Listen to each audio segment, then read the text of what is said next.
Una viuda embarazada no puede con todo. Lo mejor que puedes hacer es regresar con tus padres y no hacerte la valiente.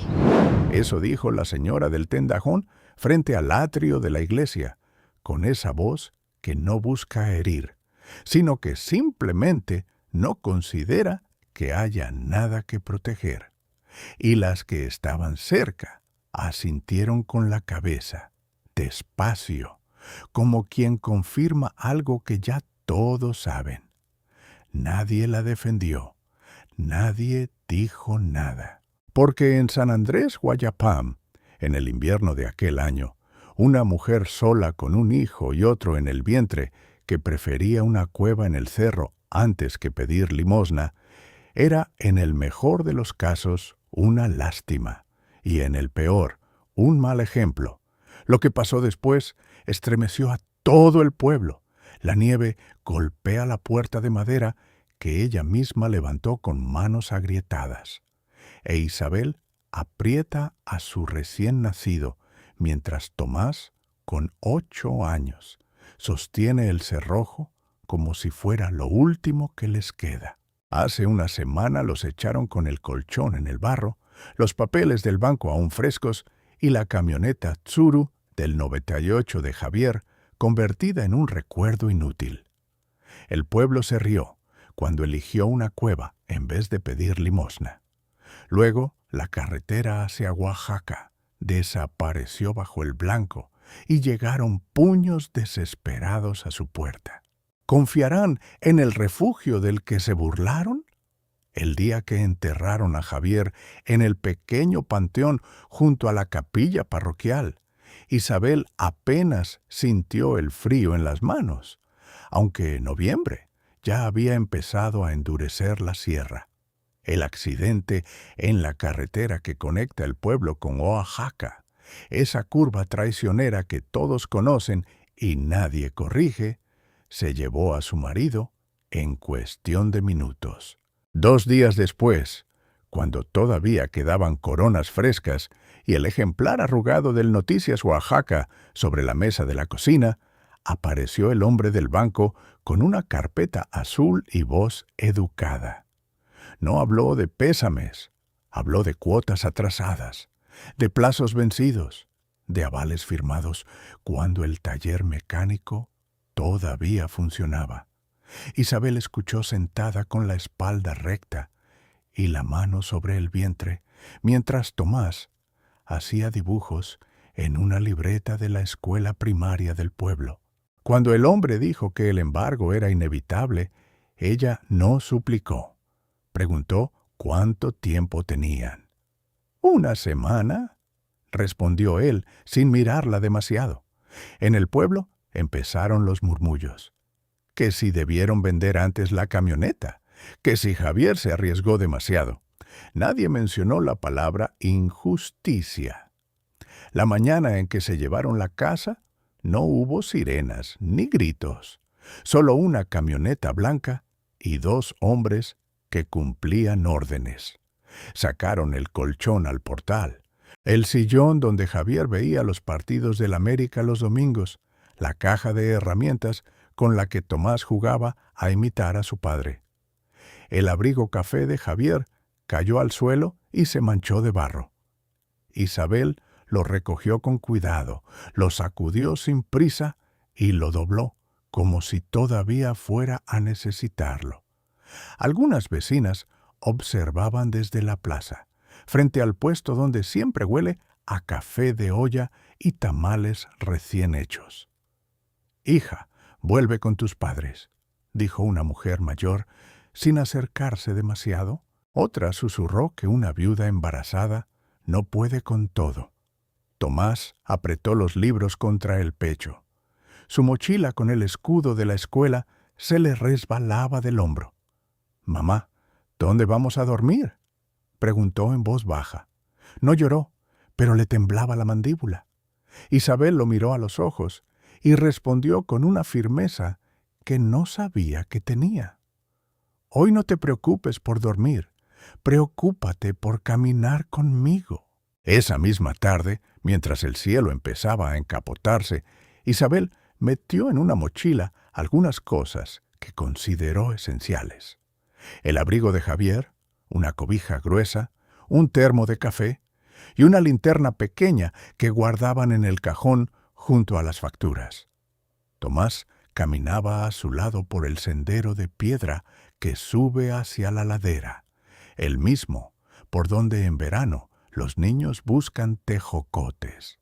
La cueva estaba a unos 20 minutos, conocida por historias que los mayores contaban en las fiestas del pueblo, siempre entre risas y advertencias exageradas. «Dicen que ahí no entra nadie en invierno», murmuró Tomás intentando sonar valiente. Isabel no respondió de inmediato. Recordaba haber pasado por allí de niña, cuando aún existía la ilusión de que el mundo era estable. «La gente dice muchas cosas», contestó al fin, ajustándose el rebozo. Mientras avanzaban, ella pensaba en la oficina del banco, en la carpeta azul, en la mirada que evitó la suya. Cada paso era una respuesta muda a quienes ya la daban por vencida. Cuando llegaron a la entrada de la cueva, la luz empezaba a caer. Isabel encendió la linterna y el haz iluminó paredes de roca que no prometían comodidad, pero sí algo que la casa ya no ofrecía: un límite claro entre adentro y afuera. Tomás dudó en cruzar el umbral. «¿De verdad vamos a quedarnos aquí?», preguntó con un hilo de voz. Isabel se agachó con dificultad por el peso del embarazo y le sostuvo la cara entre las manos. «Vamos a quedarnos donde nadie pueda echarnos», dijo despacio. Avanzaron unos metros hasta encontrar un rincón más profundo, donde el aire no corría con tanta fuerza y el suelo parecía menos irregular.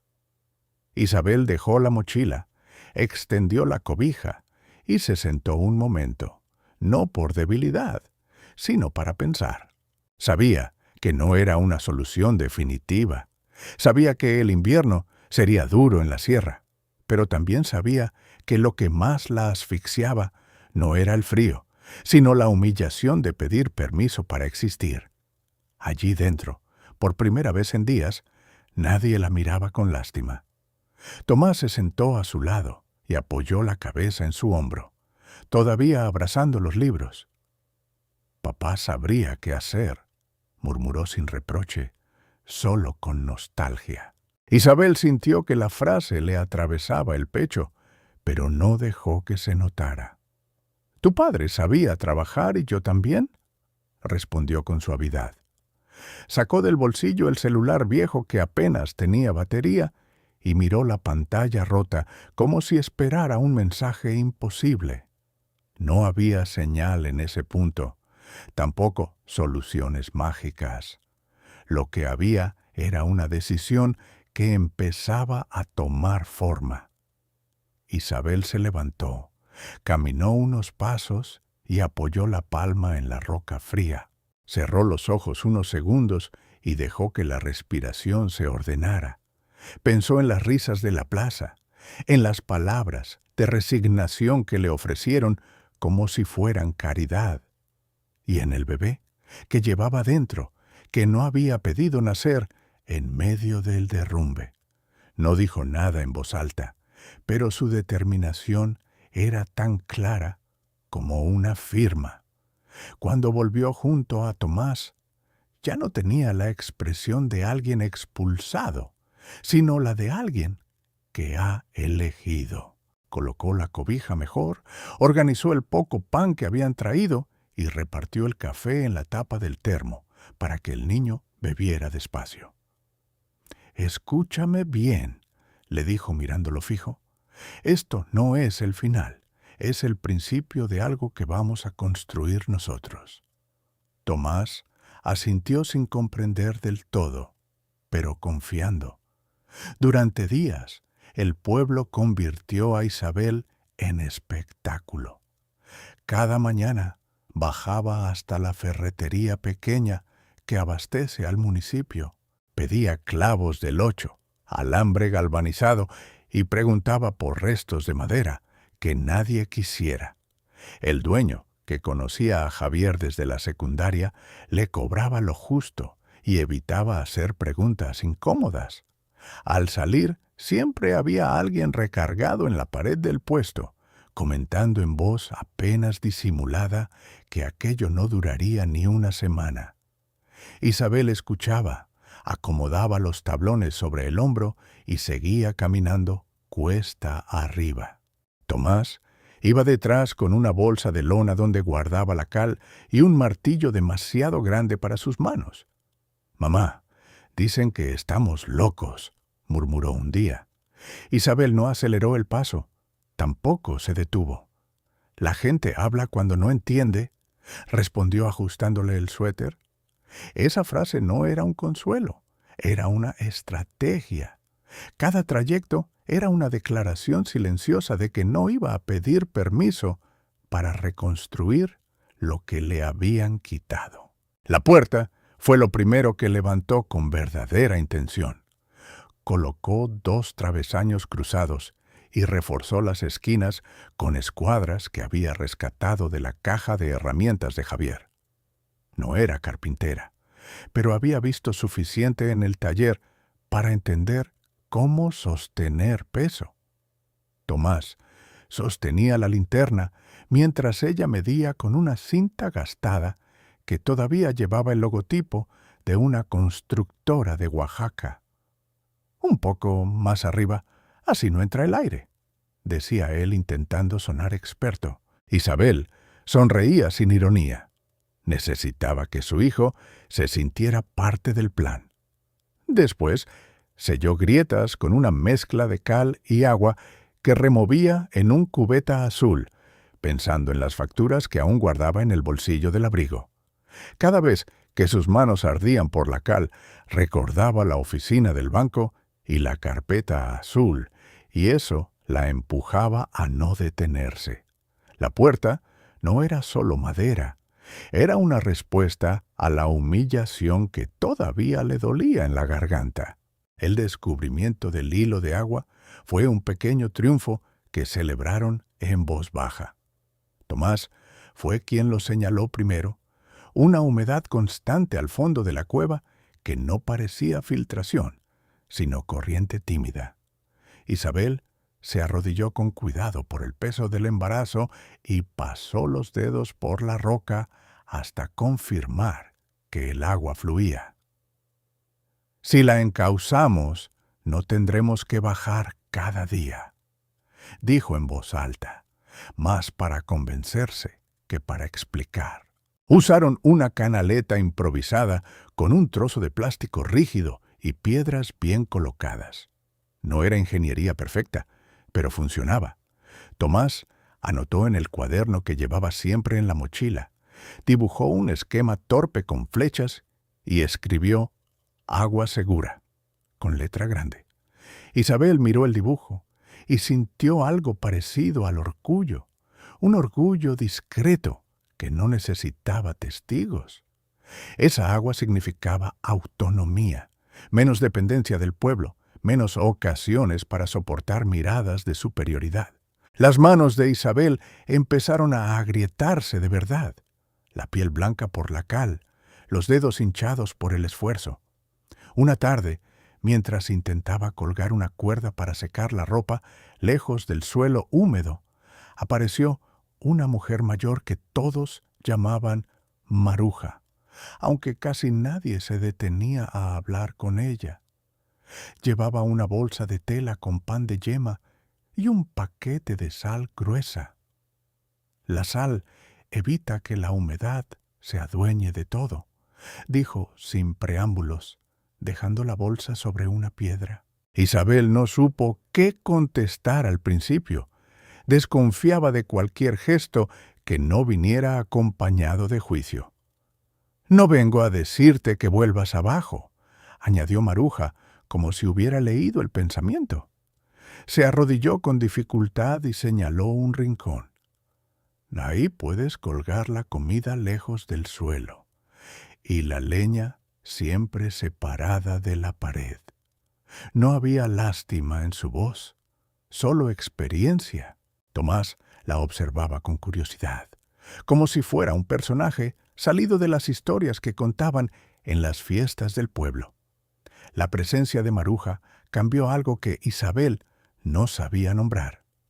No era ayuda material, aunque el pan caliente y la sal eran bienvenidos. Era la sensación de que alguien la miraba sin calcular su fracaso. Mientras ajustaban juntas la cuerda y reorganizaban la leña, Maruja preguntó por Javier con una naturalidad que no hería. Era buen mecánico. Arregló mi vieja combi cuando nadie quería tocarla. Isabel tragó saliva antes de responder. Era más que eso, dijo finalmente, y en esa frase cabía todo lo que no podía explicar. Tomás, sentado en una piedra, escribía en el cuaderno nuevas listas. Clavos, cuerda, una cobija más si conseguían. De vez en cuando levantaba la vista para comprobar que su madre no estaba sola. Esa tarde no hubo risas desde la plaza, solo el trabajo compartido y una conversación que no necesitaba grandes palabras para sostenerse. Al caer la noche, cuando Maruja se marchó prometiendo volver con unas cobijas viejas, Isabel se quedó un momento en silencio, mirando la puerta recién colocada y el pequeño canal de agua que funcionaba sin alboroto. Tomás cerró el cuaderno con cuidado y se acercó.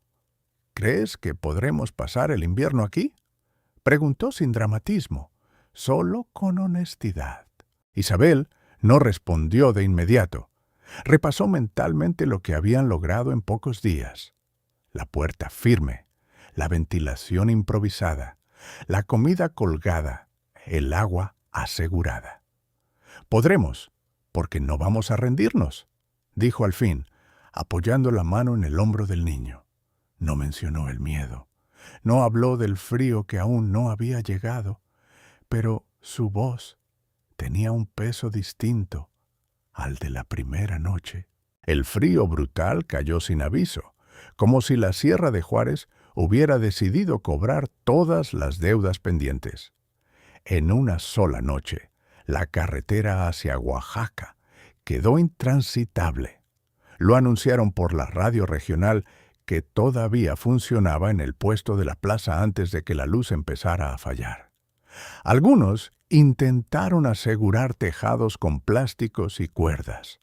Otros corrieron a comprar lo que quedaba en la tienda del municipio: latas de frijoles, pan duro, garrafones de agua. El pueblo, que se creía preparado para cualquier invierno serrano, empezó a comprender que esta vez no bastaba con repetir que siempre habían resistido. En la cueva, Isabel revisó la puerta por dentro y añadió una tranca más, con un trozo de hierro que había rescatado del taller de Javier. El pequeño canal de agua seguía fluyendo. La leña estaba seca y racionada con disciplina.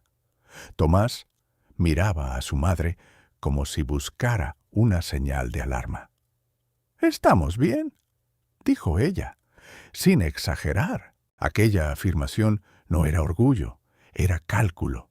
Sabía lo que tenían y cuánto podía durar. Había contado cada costal de papas, cada trozo de pan, como si fueran días marcados en un calendario invisible. Esa primera noche de tormenta, Tomás logró dormir sin sobresaltos por primera vez desde que dejaron la casa. Isabel lo observó desde el rincón que habían convertido en dormitorio. Acarició su cabello y luego apoyó la mano sobre su vientre. «Te traeré a un lugar mejor», susurró al bebé, no como una promesa grandilocuente, sino como un pacto íntimo. El celular viejo no tenía señal y la batería apenas resistía, así que lo guardó sin insistir.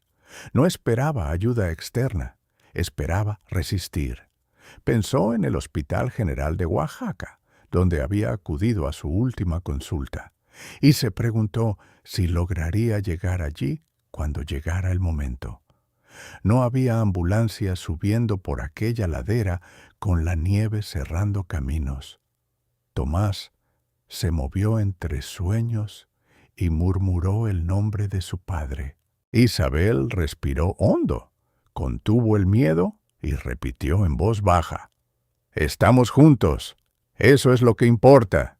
El frío golpeaba fuera, pero dentro había una estructura que habían construido con método, y eso la sostenía más que cualquier esperanza abstracta.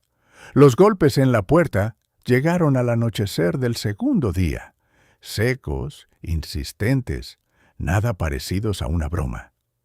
Tomás se incorporó de inmediato, pálido. Isabel no preguntó quién era antes de acercarse. Reconocía el sonido del pánico cuando llamaba. Al abrir apenas una rendija, vio a 2 hombres del pueblo, el dueño del puesto y un vecino que había comentado semanas atrás que aquello era una locura. Llevaban a una niña envuelta en cobijas, la cara enrojecida por la fiebre. «No podemos bajar al centro de salud. El coche no arranca. La carretera está cerrada», dijo uno, evitando mirarla a los ojos. Isabel no respondió con reproches. Se hizo a un lado y señaló el rincón más cálido. «Entrad, pero cerrad bien la puerta», indicó con voz firme. Tomás observaba cada gesto, intentando reconciliar aquellas figuras que antes se reían con la fragilidad que ahora mostraban. Isabel colocó a la niña cerca del fuego improvisado, le dio agua tibia y pidió a Maruja, que había llegado detrás de ellos, que trajera el paño limpio que guardaban para emergencias. No había espacio para el orgullo, solo para decisiones rápidas. La tensión no terminó con la llegada de los vecinos. Se transformó. La niña mejoró ligeramente con el calor y el agua, pero la tormenta no cedía, y la cueva se llenó de respiraciones contenidas. Uno de los hombres intentó agradecer. Balbuceó algo sobre haberla juzgado mal. Isabel lo interrumpió con un gesto leve. «Ahora no», dijo. Y esa frase encerraba todo lo que no estaba dispuesta a discutir en ese momento. Tomás se acercó a la niña y le ofreció su cuaderno. Dibujó una casa con humo saliendo de la chimenea y escribió debajo: «Aquí estamos seguros». No era solo para ella, era para él mismo. Maruja tomó el control práctico de la situación, revisó la frente de la niña y miró a Isabel con una pregunta muda. «¿Cómo te sientes tú?». Isabel iba a responder cuando una punzada profunda la obligó a cerrar los ojos. El dolor no era leve ni pasajero. Comprendió de inmediato que el parto no iba a esperar a que se despejara la carretera. El miedo cambió de forma, dejó de ser externo y se instaló en su cuerpo. Isabel se apoyó en la pared. Respiró como le habían enseñado en las pláticas del centro de salud. «Tomás, ven», dijo con calma forzada. El niño se acercó, los ojos abiertos de par en par. «Va a nacer hoy», añadió ella intentando sonreír. Maruja no perdió tiempo. Pidió agua caliente, preparó las cobijas limpias y organizó el espacio con una autoridad que nadie cuestionó. Los hombres, conscientes de que estorbaban más de lo que ayudaban, se apartaron en silencio. Tomás sostuvo la mano de su madre con una firmeza que no correspondía a sus 8 años. «No te vayas», murmuró, y esa frase era un eco de la pérdida reciente. Isabel apretó sus dedos y respondió: «No me voy a ningún sitio». Cada contracción era un recordatorio de lo que había perdido y de lo que estaba por llegar. No había hospital, no había médicos, solo la decisión de seguir adelante, incluso cuando el cuerpo temblaba. Afuera, la nieve seguía cayendo sin importar el drama humano que se desarrollaba dentro. Adentro, el tiempo se concentró en respiraciones y órdenes breves. Cuando el llanto del bebé finalmente rompió el silencio, no fue un sonido delicado, fue una afirmación rotunda de vida. Tomás dejó escapar las lágrimas que llevaba conteniendo desde el entierro de su padre. No intentó esconderlas. Maruja colocó al recién nacido en brazos de Isabel y asintió en silencio, como si cerrara un círculo. Los vecinos observaban sin saber dónde poner la culpa ni la gratitud. Isabel, exhausta pero consciente, miró a su hijo mayor y luego al pequeño que acababa de llegar. No dijo discursos, no pidió reconocimiento. El primer llanto del bebé llenó la cueva como una luz. Y por primera vez, desde la muerte del padre, Tomás dejó que las lágrimas salieran. Cuando la tormenta empezó a ceder y la carretera hacia Oaxaca volvió a aparecer bajo la nieve sucia, el pueblo despertó con una vergüenza que nadie nombraba en voz alta. El puesto abrió de nuevo. La radio regional volvió a transmitir y alguien dejó ejemplares recientes del Noticias Oaxaca sobre el mostrador, como si la normalidad pudiera comprarse con tinta fresca. Isabel bajó por el sendero con el recién nacido, envuelto en una cobija de cuadritos, y Tomás caminando a su lado con el cuaderno apretado contra el pecho. No era una bajada triunfal, era práctica. Necesitaban medicamentos básicos y registrar al bebé en el ayuntamiento.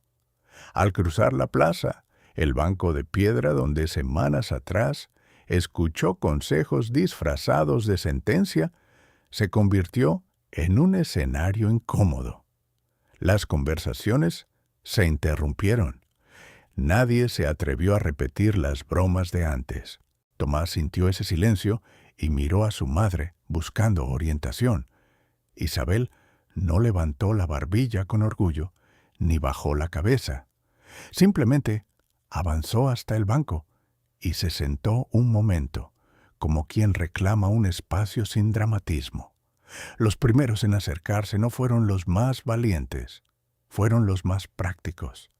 El dueño del puesto apareció con una bolsa de pan recién hecho y un trozo de queso de Oaxaca envuelto en papel. «Para los niños», dijo, evitando mirarla directamente. Detrás llegó una vecina con 2 cobijas limpias y una caja de pañales que había comprado en la farmacia del municipio, explicando que el camión de reparto había logrado subir desde Oaxaca esa mañana.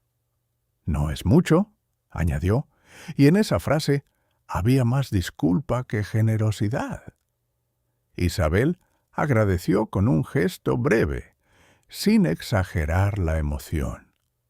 Tomás observaba las manos que ofrecían ayuda, las mismas que antes señalaban. Uno de los hombres que había golpeado la puerta de la cueva carraspeó antes de hablar. «No supimos verlo», dijo, y esa confesión simple pesó más que cualquier discurso. Isabel respondió con calma.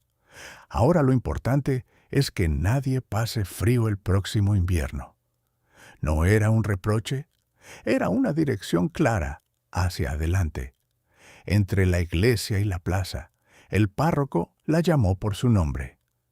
Isabel dudó un instante antes de entrar. Recordaba palabras piadosas que no habían evitado su desalojo. Dentro, el sacerdote le entregó un sobre blanco, sin sello, sin formalidades. «Me lo dejaron para ti», explicó. Isabel lo abrió allí mismo y encontró una fotografía de Javier tomada en una fiesta del pueblo años atrás, con una sonrisa amplia y la camiseta del Cruz Azul.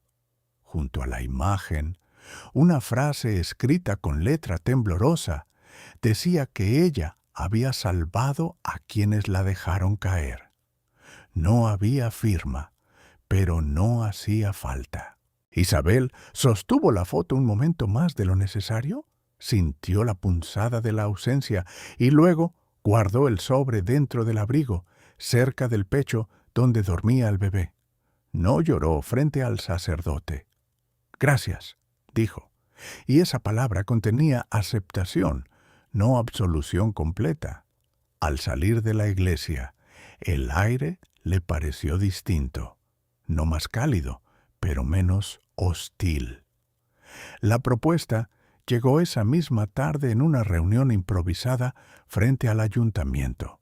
El presidente municipal, que hasta entonces había mantenido distancia prudente, habló con tono práctico. Había una casa de piedra vacía en las afueras, pequeña pero sólida, que pertenecía al municipio desde hacía años. «Podría ser vuestra mientras os estabilizáis», explicó. Luego añadió algo que sorprendió a todos, incluso a él mismo, que Isabel enseñara lo que había hecho en la cueva, que ayudara a organizar un plan comunitario para el próximo invierno. Almacenamiento de leña, aislamiento básico, un espacio común de refugio. Algunos asintieron con convicción, otros por simple necesidad. Isabel escuchó sin interrumpir, consciente de que aquella oferta no borraba el pasado, pero habría una posibilidad real. «Acepto la casa», respondió al fin, «y compartiré lo que aprendí, pero no quiero que nadie más sea expulsado como nosotros». No lo dijo con dramatismo, lo dijo como condición ética. Tomás permaneció en silencio durante la reunión, pero cuando regresaron al banco de piedra, se sentó con el cuaderno abierto sobre las rodillas.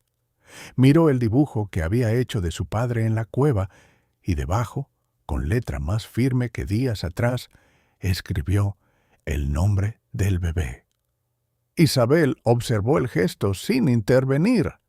Ese acto sencillo era más poderoso que cualquier reconocimiento público. «Papá estaría orgulloso», murmuró Tomás sin levantar la vista. Isabel apoyó la mano en su hombro y respondió: «Lo está en cada cosa que hacemos». No era una frase para consolar, era una manera de integrar la ausencia sin que pesara como una condena. El bebé se movió ligeramente en sus brazos, ajeno a la tensión que había atravesado a los adultos.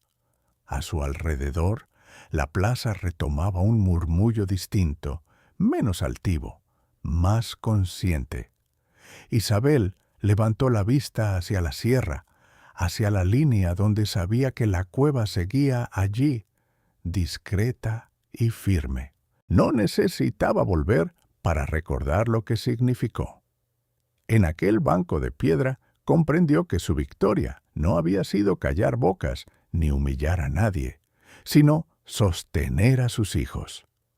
La foto de Javier descansaba segura en el bolsillo. El nombre del recién nacido ya tenía lugar junto al dibujo del padre. Y la casa de piedra ofrecida no era caridad, era reconocimiento tardío. Isabel respiró con una serenidad nueva, no porque el dolor hubiera desaparecido, sino porque ya no la dominaba. Tomás cerró el cuaderno con cuidado y se sentó junto a su madre. Los dos miraron hacia la sierra, hacia la cueva que los sostuvo, y entendieron que su victoria no fue callar bocas, fue sobrevivir sin perder el corazón y empezar de nuevo con una familia que por fin nadie podría arrebatarles.